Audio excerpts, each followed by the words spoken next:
Hola, ¿qué tal? Por fin hemos acabado el tema 1 y nos metemos ya en el tema 2, la unidad de trabajo 2, el mercado y los clientes. Es breve, tiene, como veis, 13 diapositivas, también porque yo le he quitado alguna cosilla del tema y aún así creo que voy a intentar hacer 2 vídeos solo y voy a intentar también no alargarme mucho, que me conozco. Bueno, pues vamos allá. Vamos a empezar hablando qué es el mercado. Antes que nada, bueno, creo que ya he hecho una pequeña revisión. Todo este material lo he sacado solo del libro, ¿vale? Solo del libro. Y estos vídeos los estoy grabando porque estamos en el sistema, en la manera de dar clase, eh, que es el aula invertida, por la cual tenéis que mirar en casa estos vídeos, tendríais que leer la teoría, el tema, y a clase vamos a venir a simplemente a resolver dudas, a elaborar material adicional si fuera necesario y sobre todo a plasmar todo esto en el plan de empresa, que es cuando os van a surgir dudas, o en el Canvas o en el plan de empresa, en la práctica. Y entonces me tendréis delante y además tenéis también la facilidad de tener a vuestro compañero o compañera al lado para poder hacer el trabajo en grupo. Bueno, pues el primer punto es el mercado y desde un punto de vista marketingiano, desde el marketing, nos dicen que el mercado es el conjunto de consumidores que nos compran un producto o que nos lo pueden llegar a comprar en el futuro. Es decir, que el mercado es el conjunto de clientes reales ahora o consumidores reales ahora en estos momentos y también los consumidores potenciales, aquellas personas que nos podrían llegar a comprar. Este mercado tiene un tamaño. En ese mercado tenemos una cuota y además ese mercado tiene una estructura. Hemos dicho que el mercado es el conjunto de consumidores presentes, reales y futuros o posibles, pero el tamaño se mide en unidades de producto vendidas. Así que el tamaño del mercado va a ser la cantidad total vendida de ese producto en un área geográfica concreta y en un momento determinado. Sea quien se lo haya vendido el producto. Repito, aunque el mercado es el conjunto de consumidores de un determinado producto, el tamaño de ese mercado se mide en unidades vendidas del producto en total.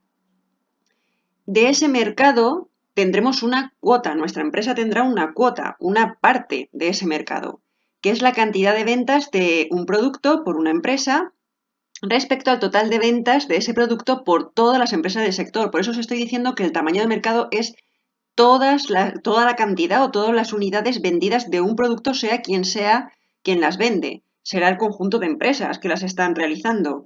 Pero la cuota ya es aquella parte del mercado que yo les estoy vendiendo mi producto. O sea, aquella parte del mercado que consiste en mis productos, en la venta de mis productos. Y eso es una relación. Es decir, la cuota sería la venta de mi empresa, mis productos vendidos, partido de la venta de todos los productos vendidos por el sector. Por ejemplo, si yo vendo 100 unidades del producto A y en el mercado se han vendido 3.000 unidades, sería 100 unidades de mi producto partido de las 3.000, yo tengo una cuota de mercado del 0,03. Esa sería mi cuota. En cuanto a la estructura del mercado, pues va a venir determinada por los agentes que intervienen ahí. ¿Y quiénes son los agentes de un mercado? Pues son fabricantes de bienes y empresas de servicios. No es lo mismo una sola empresa ofreciendo un producto, que es un monopolio, que varias o muchas. Y eso lo vamos a ver ahora después, el tipo de mercado que existe según la cantidad de fabricantes que haya de un bien. ¿Quién es agente también de un mercado? Pues los intermediarios o los canales de distribución. ¿Por qué? Pues porque hay productos que se venden tras una larga cadena, es decir, que intervienen muchas personas por medio, desde quien fabrica hasta que llega directamente al consumidor, o hay veces que la cadena es muy corta porque es una venta directa. Una persona fabrica, es el fabricante, vende directamente al consumidor. ¿Quiénes serían estos casos? Pues mira, en la cadena podría ser, por ejemplo, los productos, por ejemplo, el café que nos llega desde Colombia. Pues desde quienes son los agricultores que lo producen, hasta quienes lo envasan, quienes lo exportan, quienes lo importan, quienes lo transportan, quienes lo almacenan, luego a qué empresa minorista se vende y por último, quién lo compra, pues hay una cantidad de manos impresionante, que es lo que hace además que se encarezca el producto y lo que muchas veces en agricultura solemos escuchar sobre que los agricultores, por ejemplo, pues están empobrecidos y no, a veces que no les conviene ni siquiera recoger el producto, recolectarlo, porque se lo pagarían fatal. Pues a veces nos preguntamos, ¿cómo puede ser? Pues porque por medio ha habido muchas manos. O la venta directa, es decir, yo tengo un horno de pan, fabrico mi pan y vienen a comprármelo la gente que se lo come. Pues ya está, he quitado los intermediarios del medio. Otro tipo de agente del mercado, los prescriptores, que son aquellas personas que ni venden ni fabrican, pero influyen en la venta. Y eso puede ser, bueno, pues puede haber de diferentes tipos, pero ya conocemos la figura estrella últimamente, quizás en la última década, que son los influencers, ¿no? ¿Qué hacen? Influir. ¿Fabrican? No. ¿Venden directamente sus productos? La mayoría de las veces no. ¿Pero qué hacen? Bueno, pues que con sus experiencias con determinados productos, pues que nos inclinemos a comprar una cosa u otra. Y por último, los consumidores, por supuesto, somos agentes del mercado. De hecho, desde el punto de vista de marketing, ya hemos dicho que el mercado era el conjunto de los consumidores reales y potenciales. Bueno, somos quienes demandamos el producto. Somos quienes lo solicitamos, lo que no significa siempre es que lleguemos a pagar ese producto, pero sí que utilizamos el producto. Y aquí está la separación que hicimos, por ejemplo, cuando nuestra empresa o nuestra idea de empresa se iba a dedicar a un producto, sobre todo de niños pequeños, de criaturas, pues ¿quiénes son los consumidores ahí? Las criaturas. Pero ¿quiénes van a pagar? Los clientes, que son pues las personas adultas, normalmente padres y madres. Bueno, vamos a hablar del equilibrio de mercado. Esto es un poco de economía, es decir, que es un poco teoría de laboratorio. Existe equilibrio de mercado cuando la oferta es igual a la demanda, es decir, que quienes están produciendo un bien están dispuestos a poner o a hacer o a realizar el número de productos a un precio determinado exactamente igual ese número de productos al que la gente que lo compra estaría dispuesto a comprar. Es decir, que ese producto en el mercado tiene un precio determinado en el que coinciden en hacer la misma cantidad quienes lo fabrican que en comprar en misma cantidad quienes lo consumen, bueno, en este caso los clientes. Esto ya digo que es una situación un poquito hipotética. Aquí estamos hablando de bueno, pues eso, que se produce un equilibrio, que todo el mundo está contento, todo el mundo produce lo que quiere y todo el mundo se queda o sea, no se queda sin comprar nada, compraría el producto porque se da a un precio determinado. Esto llevado a una función, a una gráfica, y la tenéis en el libro, significaría que, por ejemplo, si el precio, porque ahí la clave está en el precio, que si el precio subiera, entonces, los productores, quienes fabrican ese producto, estarían dispuestos a fabricar más, a hacer más. Es decir, habría más oferta que demanda. Pero en el caso de que el producto bajara su precio, por debajo de ese precio de equilibrio, significaría que los clientes, como conducta media, estarían dispuestos a comprar más de lo que realmente se produce. Entonces, sería la demanda superior a la oferta. Esto, si queréis, lo explicamos un poquito mejor en clase con las gráficas y ya digo que no es una cuestión que veamos en la vida real, porque si tú te vas a comprar un ordenador y el ordenador te lo venden a 400 euros y tú estás dispuesto a pagar por ese ordenador 400 euros, no significa que por el hecho de que te lo pongan a 300 estés dispuesto a comprarte 10. Pero es una cuestión de cómo se comportaría en masa toda la oferta de ese producto y toda la demanda si subimos o bajamos el precio, que es la variable en la que estarían de acuerdo en un momento determinado en comprar y en vender unos y otros. Bueno, pues antes ya lo hemos adelantado. Uno de los agentes que estructura el mercado es el número de empresas que están produciendo ese bien o ese servicio o aquellas que lo venden. y dependiendo de esas empresas, sobre todo del número de empresas que intervienen, pues entonces estaremos hablando de un tipo de mercado u otro. Hablaremos de monopolio, y esto es una palabra que os tiene que sonar, cuando solo existe una empresa que ofrece ese producto. Entonces esa misma empresa establece las condiciones y fija qué cantidad va a vender el producto, con qué cantidad está dispuesta a producir y el precio al que lo va a vender. Y como no, la gente no podemos acudir a otra empresa que haga ese mismo producto, pasamos por el aro. Y si queremos comprar eso, entonces tenemos que pagarlo a ese precio. ¿Qué situación se daba de monopolio? Pues yo recuerdo cuando no existían los móviles, teníamos teléfono fijo y el teléfono fijo además era de Telefónica.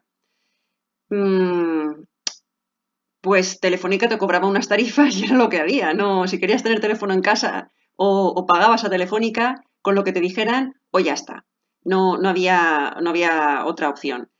Los monopolios están prohibidos por ley. De hecho, alguna vez habréis visto que le han puesto multas o similar pues a Microsoft o alguna empresa de estas por ejercer de manera monopolística. Y bueno, pues si me estáis diciendo, si os estoy diciendo que esto está prohibido por ley, ¿cómo es posible que Telefónica lo hiciera? Bueno, pues porque no había ninguna otra empresa que ofreciera telefonía en las casas. De hecho, Telefónica en ese momento era pública. Y era pública porque nadie podía meterse en el costo de sembrar toda España de cableado para que pudiésemos hablar por teléfono. Por lo tanto, no es que se le permitiese a una empresa ejercer de monopolio, es que en la administración pública se vio en la obligación de crear un servicio para toda la ciudadanía con tal de que lo tuviésemos. Ya está. Bueno, ¿qué es el oligopolio? Supongo que también habréis oído hablar de eso. El oligopolio es que en vez de una hay unas poquitas empresas que ofrecen ese producto. ¿Y por qué suele ser? Pues bueno, esta situación suele darse en sectores donde introducirse una nueva empresa tiene un alto coste económico, normalmente porque hay que hacer unas inversiones enormes. Volvemos a hablar de las tecnológicas y sobre todo de las comunicaciones. Hay dos tipos de comportarse esos oligopolios, el oligopolio compacto y el oligopolio sin pacto. ¿Qué quiere decir? Que el oligopolio compacto es que esas poquitas empresas, como son tan pocas, han decidido no hacerse la batalla entre ellas con precio, pactan el precio y entonces, pues te da lo mismo que sea un monopolio que un oligopolio, porque estés en la empresa que estés, al final vas a pagar lo que decidan ellas, que ya se han puesto de acuerdo para no perder un céntimo. Esta situación más o menos se daba al principio de la telefonía móvil, cuando había pocas empresas en el sector. Estaba Movistar, estaba Orange, que entonces era Amena, si no recuerdo mal, y estaba Vodafone, que antes de Vodafone era otra empresa que no recuerdo. El caso es que solo había tres. Y lo que hacíamos la gente era rotar entre esas tres porque sí que te daban una promoción inicial que solía corresponderse con una promoción del teléfono. Te abarataban el teléfono o similar, pero las cuotas eran más o menos mensuales, eran más o menos las mismas y los precios eran las tarifas eran más o menos las mismas en las tres. Así que, pues eso, íbamos rotando cada 2 años de una en otra, pero en realidad más o menos nos cobraban lo mismo. ¿Y qué es el oligopolio sin pacto? Bueno, pues hay pocas empresas, pero han decidido, como estrategia cada una, no pactar el precio y entonces hacerse la guerra y por lo tanto bajar los precios cada una o promocionar su producto de manera que nos favorezca económicamente a los clientes y por lo tanto ese es el principal atractivo que tenemos la gente para irnos con una empresa u otra. Otro tipo de mercado, la competencia perfecta. Bueno, esto en realidad es un modelo otra vez de laboratorio. No existe realmente porque se tendrían que dar una cantidad de variables que no existen. La competencia perfecta significa que hay muchas empresas ofreciendo un producto que además no se diferencia, es el mismo producto más o menos de una empresa a otra y también evidentemente que hay muchos demandantes, mucha gente demandando ese tipo de producto. ¿Dónde se daría un ejemplo de competencia perfecta o parecido a lo que es la competencia perfecta? En agricultura. Tú no diferencias quién produce una manzana o una pera o un tomate. De hecho, no, ni te lo preguntas. Compras en el mercado y punto. Pues en este caso ninguna empresa domina el mercado porque hay mucha gente ofreciendo lo mismo y además como no hay diferencia entre unos y otros, la gente vamos comprando según nos pilla. El precio, evidentemente, ya cuando hay tanta gente ofreciendo lo mismo y tanta gente comprando lo mismo, que además da lo mismo que lo compres en uno o en otro, o de uno o de otro, pues el precio se fija por el juego del mercado, el juego de la oferta y la demanda. Ahora, ya digo que esto es un modelo más de laboratorio que real. ¿Por qué? Porque faltan esas variables que os he dicho antes. Por ejemplo, que los consumidores no solo valoramos el precio. Valoramos, por ejemplo, en el caso de la agricultura o de los productos agrícolas que comemos, verduras y frutas, la cercanía. Yo compro fruta y verdura cerca de mi casa o voy a comprarlos a aquellos sitios donde me es más cómodo comprarlo. En mi caso, por ejemplo, yo compro en Carrefour y no compro en Carrefour porque esté cerca de mi casa, sino porque es el sitio en el que me resulta sencillo salirme de la autovía y cuando vengo de trabajar, por ejemplo, o cuando me voy a ir a trabajar, antes de trabajar, y además me resulta sencillo aparcar allí y además puedo comprar otras muchas cosas. Por lo tanto, es posible que vendan más caro que en otros lugares, pero yo he valorado otro tipo de circunstancias alrededor de ese producto. Y además tampoco es real este modelo porque no tenemos toda la información de todos los precios de todas las empresas. Desconocemos en todo el mercado de las lechugas a cuánto se están vendiendo en todas partes. Por lo tanto, bueno, pues tenemos más o menos una aproximación de lo que tenemos cerca o de lo que donde solemos ir a comprar o querríamos ir a comprar y con esa información nos manejamos, no tenemos más. El último tipo de mercado sería la competencia monopolística. Y bueno, si hemos dicho que el monopolio es una sola empresa haciéndote pasar por el aro, ¿cómo es posible que metamos ahí la palabra también competencia? Bueno, pues porque es la situación en la que hay gente que se diferencia vendiendo lo mismo.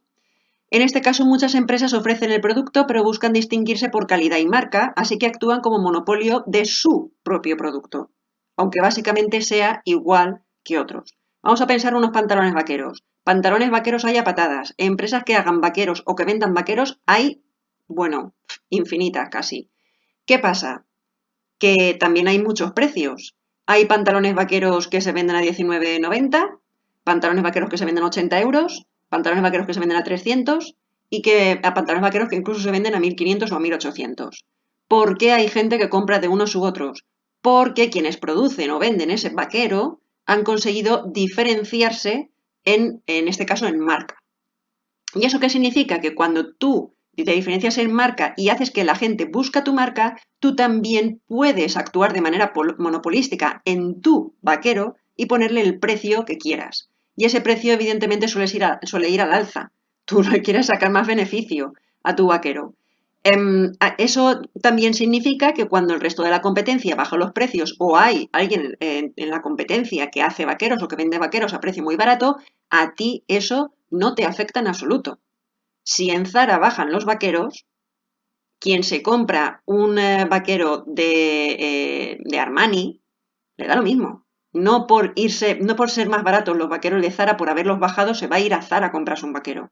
Si le gustaban los vaqueros de Armani y tiene costumbre de comprarse los de Armani y quiere diferenciarse llevando ropa de Armani, le va a dar lo mismo lo que hagan el resto con los precios de su producto.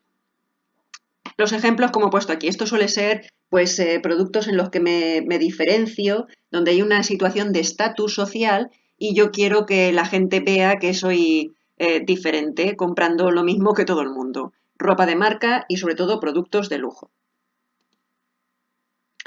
Y bueno, pues hasta aquí voy a llegar con este vídeo. Me había propuesto 15 minutos, me han salido 3 más. Espero que lo hayáis entendido y si hay algo que no hayáis entendido, por supuesto, para eso están las clases presenciales que tenemos. Y además, como ya sabéis también, pues hemos dicho algunas cosas, como por ejemplo lo del equilibrio en el mercado y todo esto, con las funciones que están en el libro, que podemos ampliarlo un poquito más en clase. Venga, pues ahí es donde nos vemos. Hasta luego.